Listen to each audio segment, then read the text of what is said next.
Olá, amigo reparador, tudo bem? Seja bem-vindo à nossa primeira videoaula sobre o sistema de arrefecimento.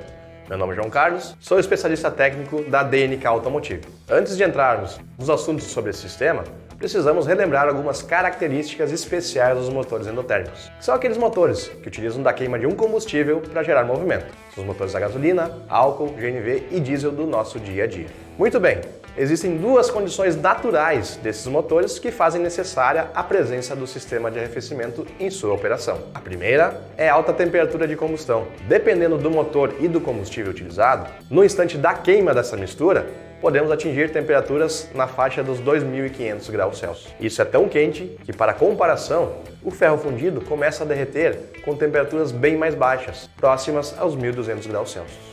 Já o alumínio, material largamente utilizado na confecção dos blocos atualmente, começa a derreter com temperaturas ainda mais baixas, em torno dos 700 graus. Embora essas temperaturas sejam atingidas apenas por alguns segundos, e não são mantidas por muito tempo, essa condição já é um indicador para nos mostrar por que a temperatura de operação é um fator tão importante para o motor.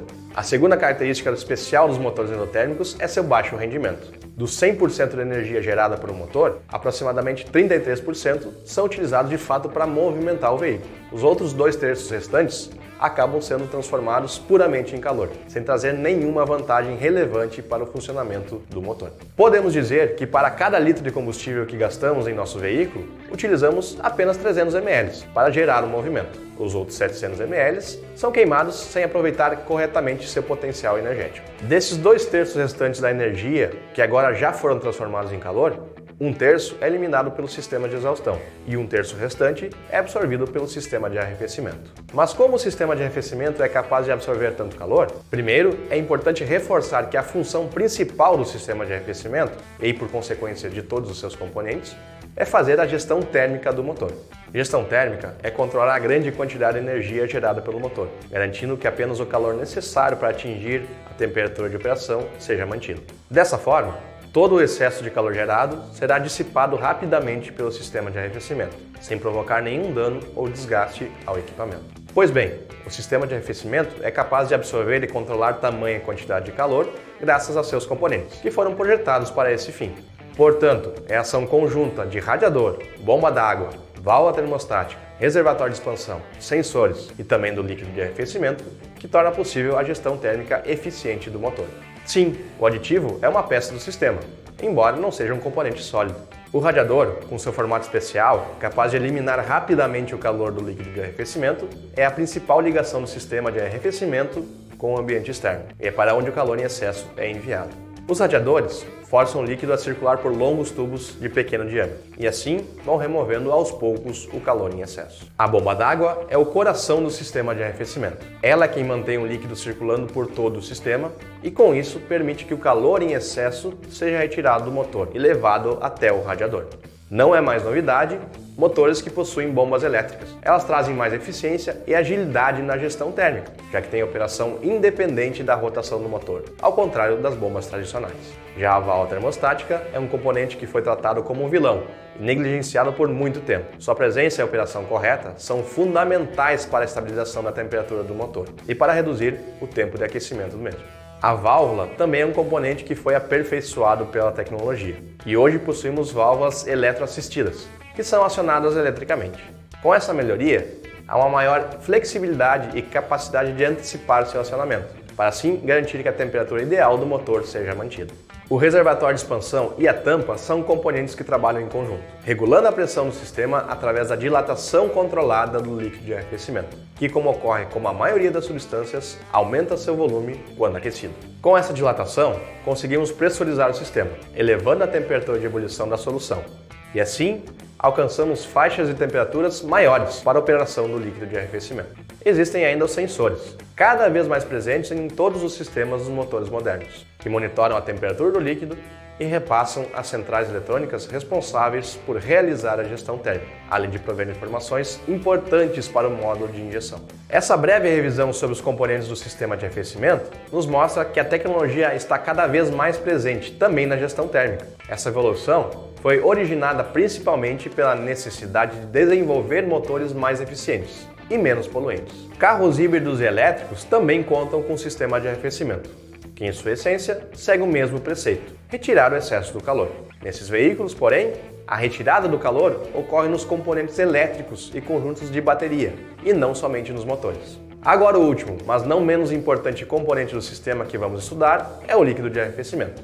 O líquido de arrefecimento, também chamado de solução arrefecedora, é o sangue do sistema. Ele é a mistura do aditivo concentrado e água desmineralizada. Sua função principal é absorver e carregar o calor em excesso retirado do motor até o radiador. Para que isso ocorra de forma eficiente, ele precisa de algumas propriedades especiais, que são fornecidas pelo glicol base: ação antifervura, ação lubrificante e ação anticongelante. A primeira e mais importante, a ação antifervura, é responsável por aumentar a faixa de temperatura em que a solução permanece no estado líquido. Isso é fundamental, pois ela só é capaz de absorver e transportar de forma efetiva o calor em excesso do motor enquanto estiver na fase líquida. A partir do momento que entra em ebulição e se transforma em vapor, a solução perde drasticamente sua capacidade de remover o calor, levando ao sobreaquecimento do motor.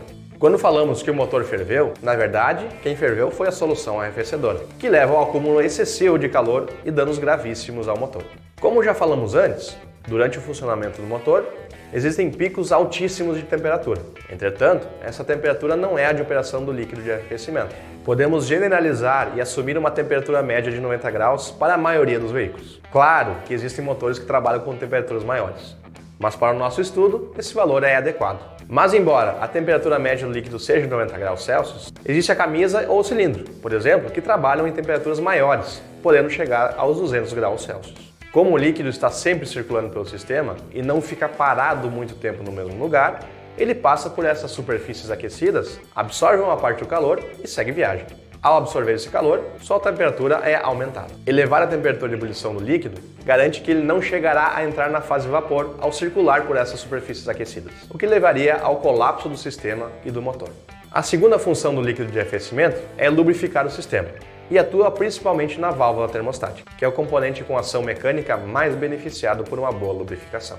A terceira função da solução arrefecedora é a anticongelante, e aqui no Brasil ela acaba não sendo muito importante, pois mesmo na região sul, que é mais fria no inverno, raramente atingimos temperaturas abaixo do 0 grau. Porém, essa propriedade deve estar presente no aditivo, pois a substância responsável por ela, o glicol base, é a mesma que entrega a ação antifervura. E já vimos os motivos por que a ação antifervura é fundamental para a proteção e correto funcionamento do motor. Então não adianta, todo aditivo precisa de um glicol base em sua composição, para garantir a ação de fervura, que é a principal ferramenta no controle eficiente da temperatura do motor. Mas o que são esses glicóis? São substâncias que fornecem ao aditivo e ao líquido de arrefecimento as funções antifervura, lubrificante e anticongelante que acabamos de ver. Existem algumas substâncias que podem ser usadas como base para os aditivos. Todas são compostos orgânicos, pertencentes à família dos álcoois. Possuem característica em comum o alto ponto de ebulição, que é a temperatura em que uma substância líquida começa a se transformar em vapor, e também o baixo ponto de congelamento, quando misturadas em água. São 3 os glicóis utilizados como base dos aditivos. O primeiro e mais comum é o monoetilenoglicol, também conhecido como etilenoglicol, e pelas siglas MEG e EG. Quando você ver, ler ou ouvir falar um desses nomes, saiba que eles significam a mesma substância quando estamos tratando de aditivos. O segundo glicol é o propilenoglicol, que também pode ser chamado pela sua sigla PG. Este é menos conhecido e praticamente não é utilizado no Brasil, por seu custo é bastante elevado. O terceiro membro do grupo das bases chamamos comercialmente de glicóis. É uma substância derivada de fontes renováveis e com viés bastante sustentável. Quando comparamos as propriedades das 3 bases, podemos notar que a única entre elas que é tóxica é o monoetilenoglicol. Isso é um ponto negativo, pois se pensarmos no trabalho diário em contato com esse produto, temos um risco considerável para a nossa saúde. Já as outras 2 bases são atóxicas e bem mais interessantes nos cuidados com a saúde. O terceiro tipo, os glicóis, ainda são fabricados a partir de processos que utilizam matérias-primas de fontes renováveis. Essa independência aos combustíveis fósseis é cada vez mais procurada em todos os setores da indústria. No conjunto de propriedades necessárias para uma substância ser considerada apta como base de aditivo, além da temperatura de ebulição e congelamento, temos a condutividade térmica e o calor específico. A primeira nos mostra se aquela substância é capaz de absorver e dissipar calor rapidamente. Isso é importante, pois na posterior combinação do aditivo com a água, necessitamos manter a condutividade térmica a mais alta possível, garantindo a remoção do calor em excesso do motor. Já o calor específico é a propriedade que nos mostra quanto calor uma determinada substância consegue absorver sem que haja variação em sua temperatura. Podemos pensar nela como um amortecedor térmico para o sistema. Novamente, na mistura final de água mais aditivo, precisamos manter essa propriedade em níveis maiores para garantir que o calor absorvido não resultará no súbito aumento da temperatura. Uma condição dessas poderia causar a formação de vapor, que já vimos anteriormente ser uma condição nada desejável para o sistema.